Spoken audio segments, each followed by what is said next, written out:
बाबु कहाँबाट घर त मास खानु न म दोलखाबाट दोलखा के थ कार्की तपाईको यो डेट अफ 2051 साल 7 महिना 11 गते यो समय अनुसार हजुरको चाहिँ मिथुन राशि हुन्छ। हजुरको बुध स्वामी हो र एकदम बौद्धिक राशि हो। कसैलाई मारु पारु छैन, देवता भगवान जस्तो सबैलाई माया गर्ने, सबैबाट बारम्बार धोका खाने ग्रह छ तपाईको। यो मिथुन राशिका मान्छेहरू बौद्धिक हुन्छन्, मायालु हुन्छन्, सबैलाई माया गर्छन्, तर हर व्यक्तिबाट धोका खान्छन्, यसमा दुविधा छैन। नम्बर 1। नम्बर 2 हजुरको के छ, यो एजुकेसन लाइन चाहिँ काटेको छ। तपाईको विद्या रेखा त्यस्तो सबल देखिएन, त्यसले गर्दा तपाईको एसएलसी को पर्सेन्ट पनि राम्रो आएन। तपाई त सरकारी स्कुल पढेको होला, तपाईँ बोर्डिङै पढेको भए पनि तपाईले ल्याउने सेकेन्ड डिभिजनै हो। कुन डिभिजन आयो? अनि तपाईँ दिमाग त्यस्तो क्लेभर हुँदै होइन। तपाईँलाई यहीँ ल्याएर एलएमा पढायो भने तपाईँ ल्याउने चाहिँ B+ C नै हो। तपाईँ सेकेन्ड डिभिजन आएको देखियो, नम्बर 1। नम्बर 2 अब 12 पनि पास गरेको देखिएन। तपाईँको विद्यास्थानको राहुले 11 क्लियर 12 फेल हो। यो कुरा 12मै छोडेको। हजुर 12मै छोडेको पढ्दा पढ्दै।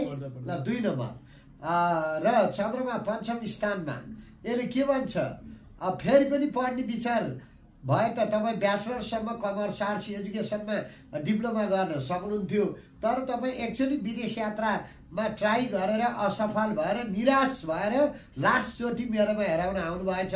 या मलाई भेट्न कति टाइम लाग्यो तपाईँलाई? 1 महिना बढी। 1 महिना बढी ट्राई एगेन ट्राई। फोन गर्दा आज पनि पालो छैन, भोलि नि पालो छैन, 1 महिना ठ्याक्कै 1 महिना पालो आयो। त्यही त 2 नम्बर। 3 नम्बर हजुरको एउटा केटीसित राम्रो प्रेम सम्बन्ध चलेको छ। यो ग्रह अनुसार तपाईहरुको यदि वैवाहिक जीवन सफल भयो भने दुवै सुखी हुनुहुन्छ। केटी त कहाँको मलाई थाहा छैन, पूर्व पश्चिम कहाँको त्यो तपाईलाई थाहा होला। यदि लभ परेको छ भने, यदि तपाईहरुको यो प्रेम सफल भयो भने तपाईहरुको सुन्दर जोडी भगवान शिव र पार्वतीको जस्तो हुन्थ्यो। तर अहिले चाहिँ तपाईको यो सम्बन्ध अलि टाढा आएको देखियो। तपाईको यो 8-10 महिनादेखि यो तपाईको साथी एउटा बेस्ट फ्रेन्ड र तपाईको खासै बोलचाल भएको देखिएन। हजुर 1 महिना जति भयो बोलचाल नभएको। 8-10 महिना भएको छैन, त्यति टाइम चाहिँ भएको छैन। 8-10 महिना पहिलादेखि अलि टाढा टाढा भएको हो। ठिकै त्यस्तै थियो, तर अब 1 महिना पछि 1 महिना ब्रेकै भएको हो। लगभग नो कन्ट्याक्टै छ। फेसबुकमै ब्लक गरेको त्यतिसम्मै पनि छ लगभग। हजुर हजुर हो, फेसबुकमै ब्लक। हजुर नम्बरै ब्लक, नम्बर पनि ब्लकमै छ। त्यही त पीडामा हुनुहुन्छ हो।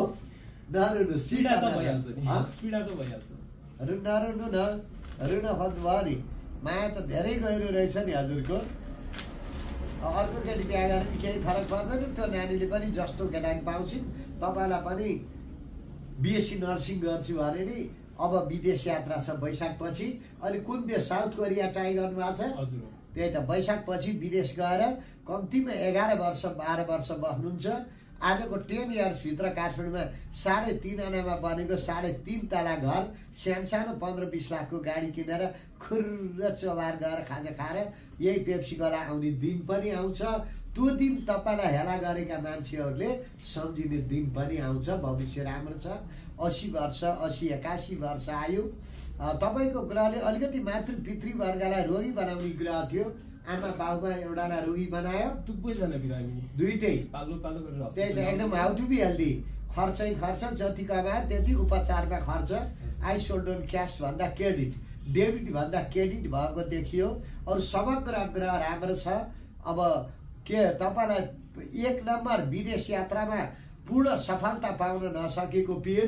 दोस्रो मायालुले महिना दिन पहिलादेखि सम्पर्क बिन हुँदाको अर्को पीर। त्यही पीरले हरिहर खरेल खोजेको जस्तो लाग्यो। त्यो पनि 1 महिनामा पालो आयो। यहाँ हेराउन आउन 1 महिना लाग्यो। हजुर ल धन्यवाद छ हजुरलाई। अबको जीवन चाहिँ सुखमय छ, चिन्ता नलिनुहोस्। अरू आउन चाहनेलाई के भन्न चाहनुहुन्छ? आउनुहोस्, उहाँले सबै मिलाइदिनु हुँदो रहेछ। अब आफ्नो पहिलाको पछि के हुन्छ थाहा छैन, तर अब अगाडिको जति चाहिँ सबै राम्रै भन्नुहुँदो रहेछ। अब भोलिको दिनको चाहिँ थाहा हुन्न, अब हेरौँ के हुन्छ। हजुर, सम्पूर्ण मित्रवर्गहरूलाई ज्योतिष हरिहर खरेलको नमस्ते। काठमाडौँ कोटेश्वर जडीबुटी नरेफान भगवान कृपा मार्ग ब्रेन हार्ट स्कुल नजिकै भिरगु ज्योतिष तथा हस्तरेखा परामर्श केन्द्रमा यहाँहरूलाई स्वागत छ। मेरो मोबाइल नम्बर 9851090545 र अर्को नम्बर चाहिँ 9767345438 मा कल गरेर आउन सक्नुहुनेछ। कृपया 1 हप्ता 10 दिन पहिले नाम लेखाएर आफ्नो पालो आएपछि मात्रै आइदिँदा मलाई सहज हुने कुरा जानकारी गराउँदै बिदा हुन चाहन्छु। सबै मित्रहरूको जय होस्।